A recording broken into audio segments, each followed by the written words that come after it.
And one of the things that I wanted to share about these programs, at least for the men and the women's homes, they are 9-month discipleship programs. How many of you know people who are struggling with drug addiction, alcohol, depression? Right? These men's and women's homes, they are for people who are struggling with life-controlling issues such as drugs and alcohol or depression or cutting. And they come into this program for 9 months where they are discipled and they're mentored and they're transformed with the love and power of God. Amen? And one of the stories that I wanted to share was day 1 of City Reach Lewiston. All right, so we drove up to Bangor to pick up our men's directors. It was Kevin and Mark. And so it was in the middle of a snowstorm, and we have a broken headlight out, all right? So we're driving all the way from Bangor all the way down to Lewiston. It's 11:30 at night.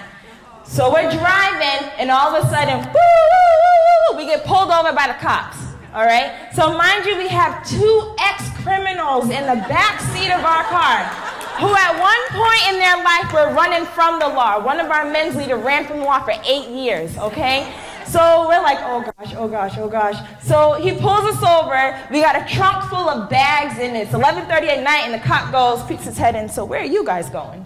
And so we're telling them, so we use that opportunity to share, this is who we are. We're coming from City Reach Lewiston, and we're planning a men's home. And the cop was so amazed at what we were doing that off the top of his head, he lifts off every single name, program, address, phone number of everyone that we should get in contact with who can help us with the ministry, okay? Talk about the faithfulness of God, all right?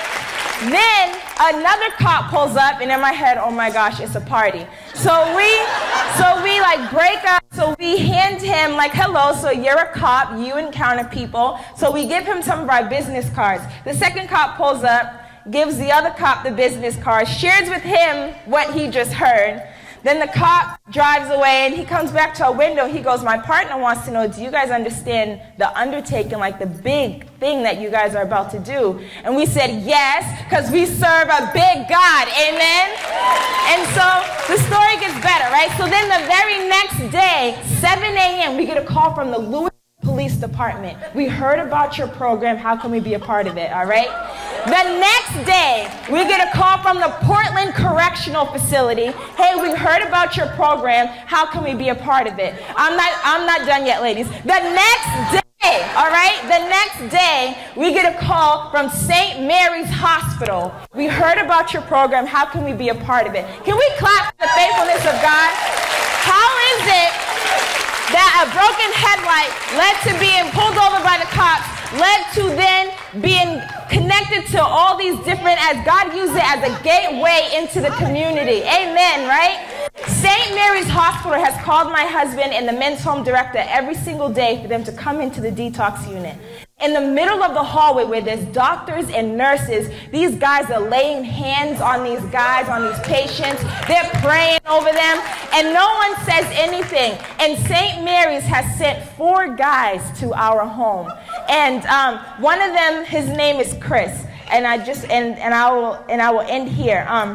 His name is Chris. He struggled with alcohol addiction, literally drank his life away. And we were at a prayer meeting, and he says to us, he said, I was as good as dead. The next step in my life was a zip and a body bag. But then City Reach found me, and I am more alive now than I have ever been. This is what it is about, ladies. Finding those who are dead and making them more alive for the glory of God. And with these 10 churches, we launched September 20th, all on the same day. And the day before that, it's September 19th. And we are doing a citywide outreach in all the different cities called the Day of Hope. And the Day of Hope, how many of you ladies love free? Right? Amen? Who loves free things, okay? So the Day of Hope is an outreach where the whole community come out. We get business people involved. We get doctors involved. There's free haircuts. There's free checkups. We're giving away groceries. They get eye exams and dental work, and then there's a place for their family and kids to be involved and to play. And we are asking, if you are looking for a place to serve, if you're wondering, man, how can I be a part of this? The first thing we need is prayer. We need prayer because these cities are heavy, and there's a spiritual oppression over it, and we need prayer. The second thing is give. If you have dresses, bureaus, comforters, towels, pots and pans of all these different homes, toys, if you want to look, if spring cleaning is coming, how many of you need to clean your house, right? Spring cleaning, so donate to one of these homes. Then the third thing is hands. Come join us. Come be a part of it. Come be a part of what God is doing. Come out for the day of hope. Come out to these prayer nights. If you know how to cut hair, if you know how to tie shoes, if your hands work and you want to give out grocery bags, come and join us and be a part of the movement that God is doing, because I believe God is going to do a revival in the northern New England district. Do you believe that, ladies? And that's all I wanted to say. God bless you all, and we're really excited to join with you.